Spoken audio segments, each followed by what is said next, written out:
The Southern governors had a meeting. What did the presidency do? Reacted violently, and suddenly all those who were shooting widely, all their snipers came out.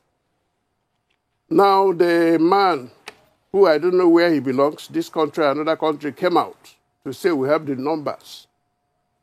And then the premium meeting, which is the meeting of the governors, that now brought in the respected traditional rulers. And in one sentence, destroyed the national image of the Sultan of Sokoto, came out to now challenge the South. Does it make sense? The Sultan has a preeminent position. And in all their meetings, you see people giving way to him at national level. The next meeting, they will challenge his right to preside. On the issue of the governors, I think there is more noise in what they didn't say than in what they said. How do I mean? Plateau State was just burning the week before. Kaduna State was burning even as the meeting was going on. Absolute silence on those things. All they are interested in is power. In other words, the northern governors, those who were there, forget this nonsense about being unanimous. It was never unanimous.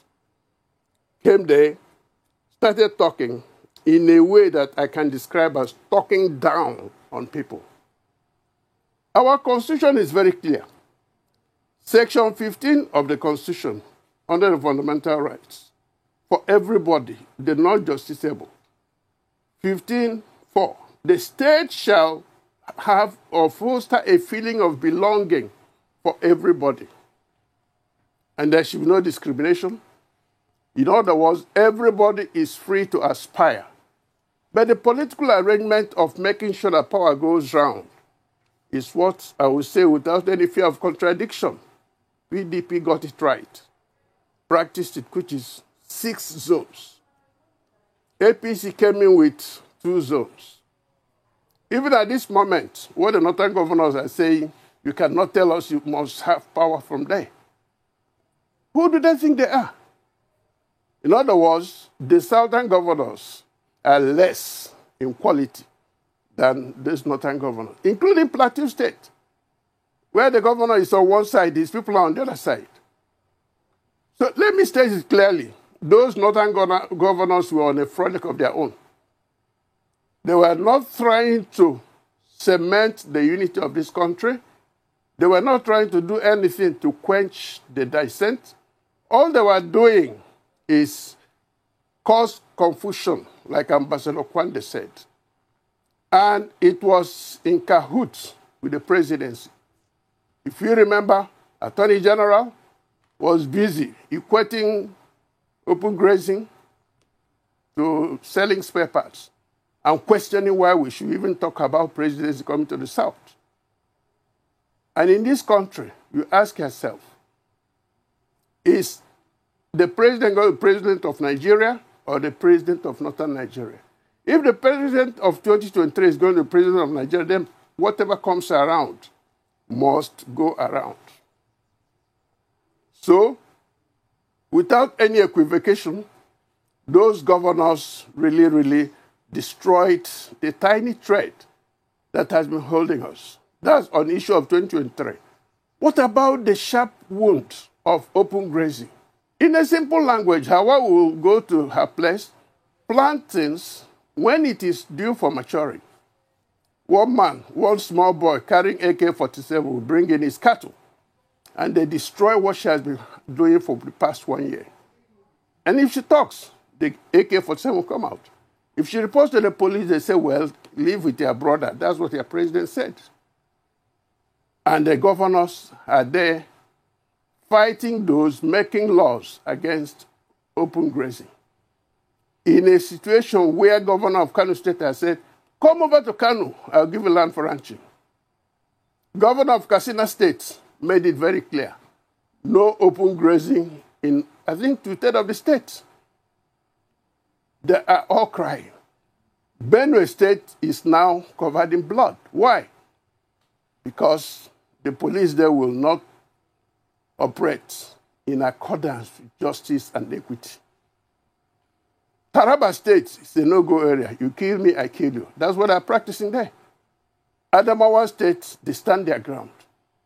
So all those troublemakers have been shifted to the south to cause confusion.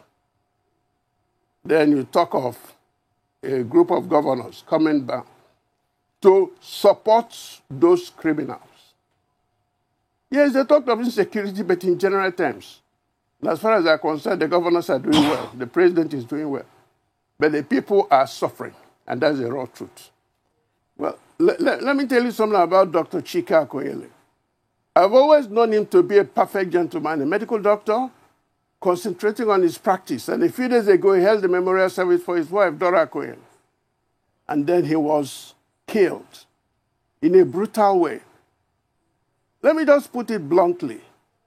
He was a victim of assassination.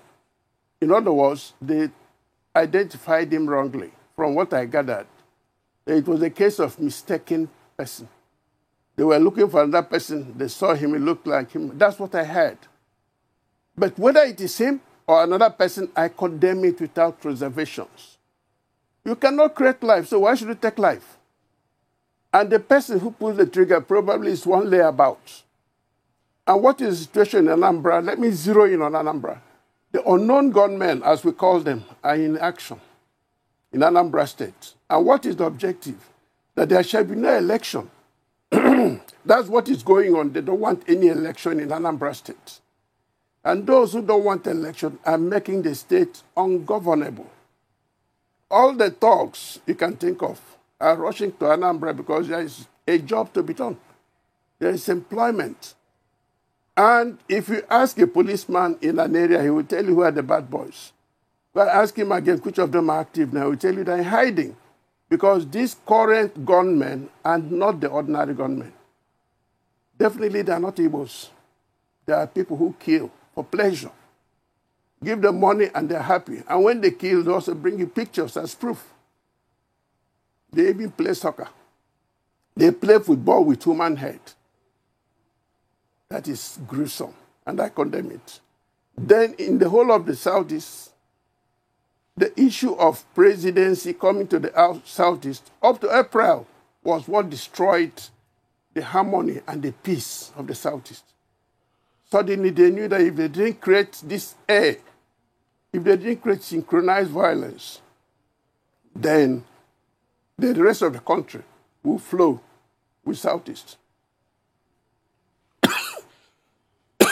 So believe me, believe you me, Southeast is still a peaceful state. Every day vehicles go to Southeast from all parts of Nigeria. Every day vehicles travel from Southeast to all parts of Nigeria. And if we do that, then where is the violence? If it is not synchronized. It is targeted at a conclusion, make the East look ungovernable. Beginning with Anambra State, they want to make sure there's no election in Anambra State. And that's the whole thing. Unfortunately, Dr. Okoyele fell victim to this shenanigan that is going on.